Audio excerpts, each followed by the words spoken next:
Assalamualaikum warahmatullahi wabarakatuh. Nama saya Jihan Mirani Kenraningrum. Kenalkan, nama saya Nadia Hafia Sabara. Perkenalkan, nama saya Nurul Aulia. Berikut adalah outline yang akan kami bahas. Salmon berasal dari famili Salmonidae, sama seperti ikan trout dan char. Persebaran salmon umumnya berada pada iklim yang dingin, seperti Northern Hemisphere.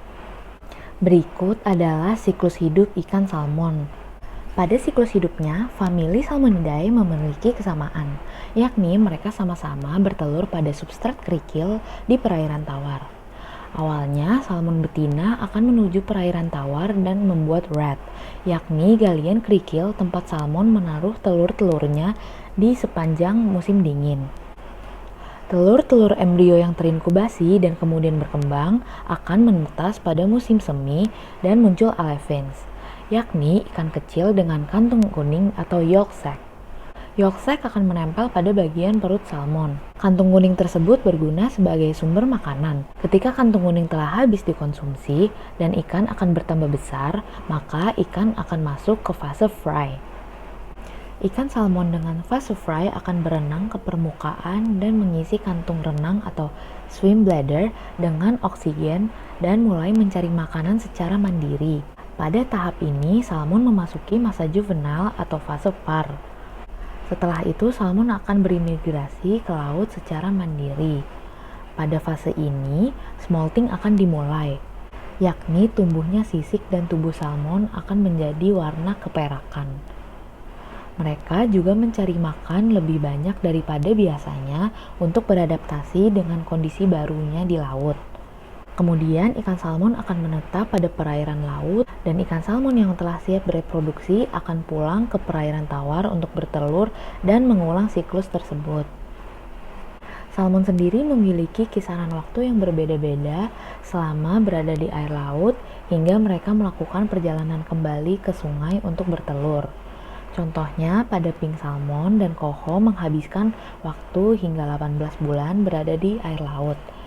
Sedangkan salmon sockeye bisa sampai 2 tahun berada di laut, serta salmon chinhook yang bisa sampai 8 tahun di lautan. Hal ini juga berlaku pada salmon yang menetap lama di perairan tawar. Salmon Atlantik atau salmon salar bisa menghabiskan 1-7 tahun di air tawar sebelum mereka ke lautan selama setahun. Terkadang beberapa ikan bahkan sudah siap bereproduksi sebelum meninggalkan air tawar. Maka dari itu, migrasi yang dilakukan oleh ikan salmon merupakan bentuk pergerakan untuk memenuhi kebutuhan yang diinginkan oleh salmon. Dalam hal ini, migrasi diperlukan untuk adaptasi fisiologi sebagai kelangsungan hidupnya, kebutuhan dalam mencari makan, dan untuk pemijahan. Selanjutnya, saya akan menjelaskan mengenai faktor migrasi. Yang pertama yaitu migrasi melalui hilir. Ikan salmon yang hidup di air tawar harus melakukan adaptasi sebelum melakukan migrasi melalui hilir. Adaptasi yang dapat dilakukan oleh ikan salmon yaitu adaptasi fisiologis dan adaptasi tingkah laku. Ikan salmon saat melakukan migrasi akan melakukan 3 hal sebagai bentuk dari adaptasi tingkah laku. Yang pertama yaitu reotaksis positif, yang dimana ikan salmon akan terus bergerak melawan arus. Yang kedua yaitu tikmotaksis, yang dimana ikan salmon akan terus bergerak ke arah bawah. Dan yang terakhir teritorial, agar mempertahankan sekumpulan ikan salmon tetap berada di tengah air. Dari ketiga adaptasi tingkah laku tersebut dapat dilakukan ketika intensitas cahaya yang cukup. Jadi ketika malam hari, sekumpulan ikan salmon tersebut akan bergerak secara pasif melalui hilir. Faktor lain yang juga menyebabkan ikan salmon bergerak secara pasif melalui hilir yaitu aliran air yang kencang di tengah air. Selanjutnya yaitu adaptasi fisiologis. Adaptasi fisiologis yang dilakukan oleh ikan salmon yang pertama yaitu fotoperiode, yang dimana dapat mengatur ritme perkembangan secara endogen pada ikan salmon. Yang kedua yaitu suhu, dapat mengatur laju respon fisiologis. Yang ketiga yaitu sintesis melatonin yang terletak di pineal dan retina, yang pada malam hari dapat membantu transmisi neurohormonal, memberikan informasi ke hipotalamus dan bertugas untuk mengatur output hormon hipofisis. Yang keempat yaitu hormon prolaktin. mengatur keseimbangan hidromineral bagi ikan di air tawar yang berfungsi untuk mengurangi pengeluaran natrium dan penyerapan air. Dan yang terakhir, yaitu high plasma dengan kortisol, meningkatkan aktivitas enzim yang akan meningkatkan transport ion oleh sel klorida. Meningkatkan kedua hal ini secara bersamaan bisa menjadi upaya untuk mengembalikan homeostasis ionik. Selanjutnya, perpindahan yang dilakukan oleh ikan salmon setiap malam sekitar 2 km. Pada bulan Februari sampai Mei, ikan salmon di air tawar mengalami ketidakseimbangan ion. Pada periode ini pula, ikan salmon kehilangan ion natrium secara progresif dan terjadi peningkatan kadar air dan produksi urin yang menyebabkan ketidakseimbangan hidromineral progresif. Adaptasi fisiologi salmon berperan dalam proses migrasi salmon. Contohnya pada air tawar, ginjal salmon menghasilkan urin encer dalam jumlah banyak, sementara di lingkungan laut, tingkat produksi urin menurun drastis dan urin menjadi pekat. Berikutnya adalah proses migrasi. Pada bagian kali ini, saya akan menjelaskan mengenai migrasi yang dilakukan oleh salmon. Migrasi salmon ini dimulai ketika salmon melakukan perpindahan dari air tawar menuju ke air laut atau air asin. Selama melakukan migrasi dari air tawar menuju air asin atau air laut, salmon akan berusaha untuk mengingat-ingat aroma yang nantinya akan dijadikan sebagai petunjuk ketika salmon sudah cukup dewasa dan akan kembali ke wilayah air tawar ini untuk melakukan pemijahan atau bertelur.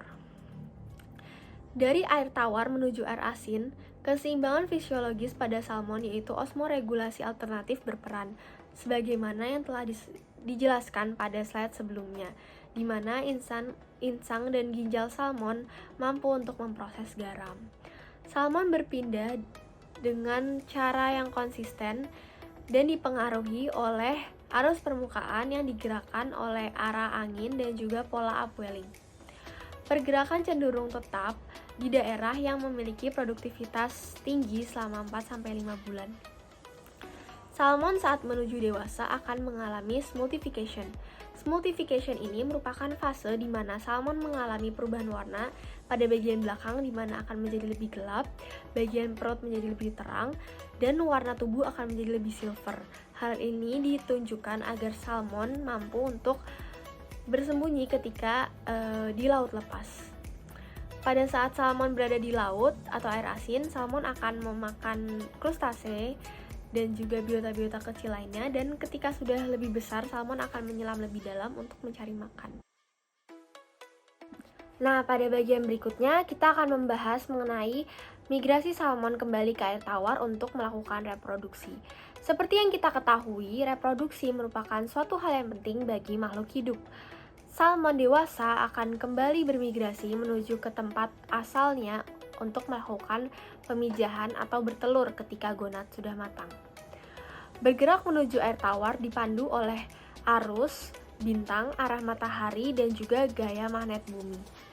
Salmon akan berubah warna menjadi coklat, merah, hijau, tergantung spesies, dan juga akan terjadi perubahan pada struktur tubuh seperti gigi. Hal ini ditunjukkan untuk menarik perhatian lawan jenisnya. Setelah mengikuti arah menuju tempat pemijahan dengan mengandalkan bau, salmon jantan akan bertarung dengan salmon jantan lainnya demi melakukan pemijahan dengan salmon betina. Setelah pemijahan dilakukan, salmon akan kehabisan energi dan sebagian besar dari mereka akan mati. Jadi, kesimpulan yang dapat diambil dari materi kali ini adalah salmon merupakan ikan anadromous yang memulai hidupnya di air tawar dan akan melakukan migrasi ke air laut untuk mencari makan dan tumbuh, dan akan kembali lagi menuju air tawar untuk bertelur. Selama proses migrasi ini akan dilibatkan adaptasi fisiologis dan tingkah laku.